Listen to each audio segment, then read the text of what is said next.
Hey, this is Antonio. Welcome back to my channel. Let's have some fighting words. In this video, I want to talk about Gervante Tank Davis and also Rolly. The fight is back on, everybody. So after months, fight's back on. And quite frankly, I'm excited about this fight. I think this is a fun, very fan-pleasing fight. And also to see two younger guys just get in there and have it out. You know, like the whole stage of let's protect our fighters and let's nurture them. I'm really over that notion. Let's let these guys have it out and hash it out. All right. Yeah, I get it. Mega fights. Listen, if you have great enough fights, mega fights are destined to come. So let's just let these guys get in there and duke it out right now. I got no issues with that. So before I go any further, I just want to say, if you like my videos, please like, please share, please subscribe to my channel. I love making content. I love reading the comments. I love breaking down fights. I love talking about fights, and I hope you feel the energy through the screen, I guess. But let's get back to this. Let me just say, I don't know what Rolly sees that he just thinks that he can handle Tank. I really don't know what he sees, because when I look at Rolly, I don't see anything that would suggest that he can beat Tank. He can beat Gervante Tank Davis. Gervante Tank Davis has better legs. Gervante Tank Davis has better combinations. He has a harder punch. He has more one-punch knockout power than Rolly. A higher ring IQ than Rolly. Not to mention, he's also had more fights than Rolly. I really don't know what Rolly sees. I don't know what their secret weapon is. I don't know what their game plan is. Clearly, they've been working on this game plan for a very long time. They've been wanting this fight.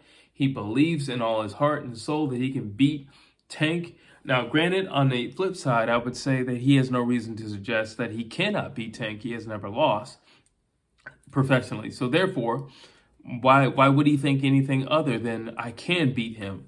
He's just another man. I beat up a lot of guys, which that's true, and he has every right to think that. But on the flip hand side, when you look at skills, you're not even close. When you look at speed, you're not even close. When you look at power, you're not even close. When you look at IQ and just intelligence and understanding of the ring, you're not even close. Footwork, you're not even close. Like, so I don't know who's in your camp. I don't know who's gassing you up. I don't know, but like, I'm excited for the fight. I was excited for the first press conference, and it was interesting to watch somebody kind of not necessarily bully Tank, but stand up to Tank in a way that I feel like he hadn't been stood up to before. Or let me say it like this. Tank's prior opponents always kind of give him like admiration. And Rolly went up there and did none of that. He was like, I don't care who you are. I don't care what you've done. I think you're short. I think you have short arms. I don't think you have skills. You know, like, but there you go. And that's just who Rolly is. He's going to play the heel. And he likes playing the heel. And you know what? He plays the heel very well. Listen, every game needs a villain. You know, basketball had Dennis Rodman. You know, has Russ Westbrook. You know, like, boxing needs a villain. Boxing has always had a villain. And I personally think boxing is even more entertaining when you have villains. And Rolly is showing that he can play the heel. He can be the villain. He can definitely be the bad guy. And not just talk it, but I mean, listen, you got to give him respect. He gets in there and he fights. And up to this point, he's been successful. Now, I'm not saying he's had the most toughest fights in the world, but at the same time, whoever he's had in front of him, he's definitely, you know, risen to the occasion.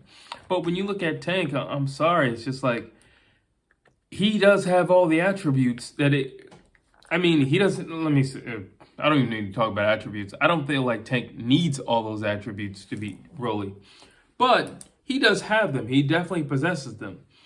I think Rolly is taking a very smart approach, though, with all the trash talk, because I don't feel like Tank is emotionally the strongest guy in the world.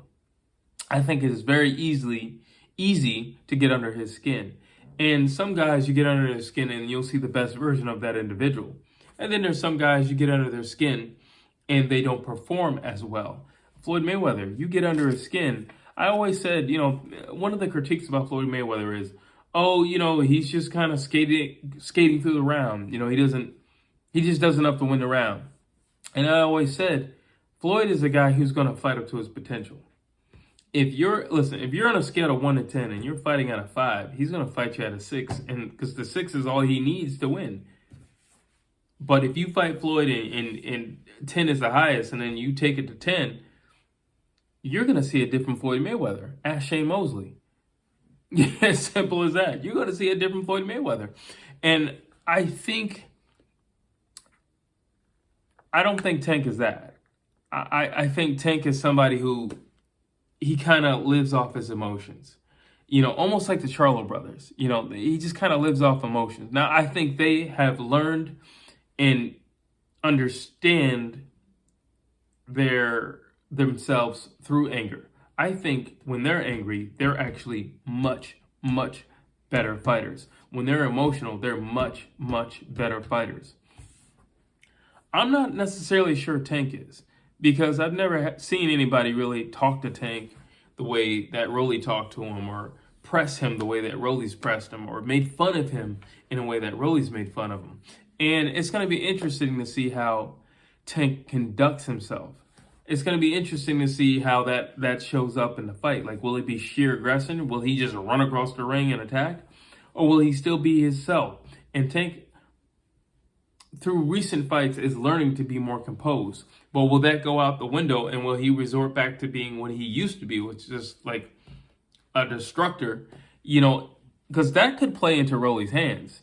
Rolly is a wild man too. Rolly has heavy hands, and Rolly is a wild man.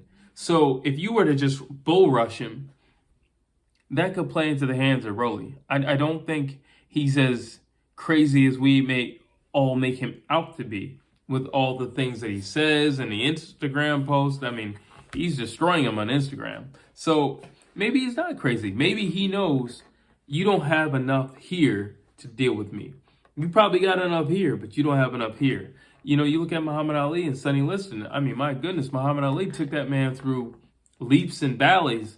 It's just like, but by the time Sonny Liston could get his hands on him, he was so mentally drained from Ali that, I'm not saying he fought out of character, because he still fought behind his jab, but he was in more of a rush to get him out of there. And I think when you allow emotions to get into the mix. Listen, the reason why we train is so that we don't have to rely on emotions, or that we don't have to get into our emotions. We can just do what we've trained to do. That's why you train. That's why you train. So you have that instinct. So you're prime, you're ready. Your mind is there. That's why you train. But if somebody can get you off of that, so yeah, your body's still training over here, but your mind is somewhere else.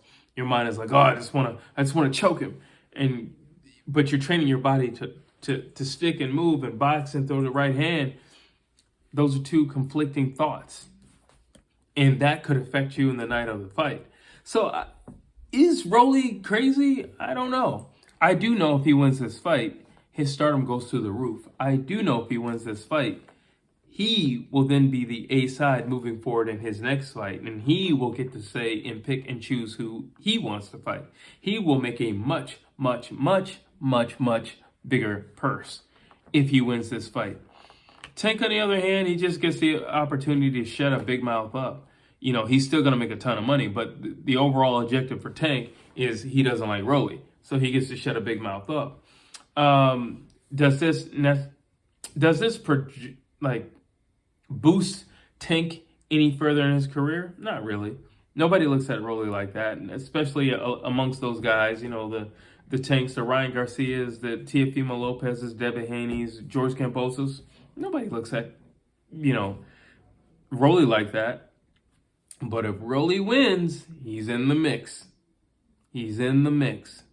So maybe he's not as crazy as I thought.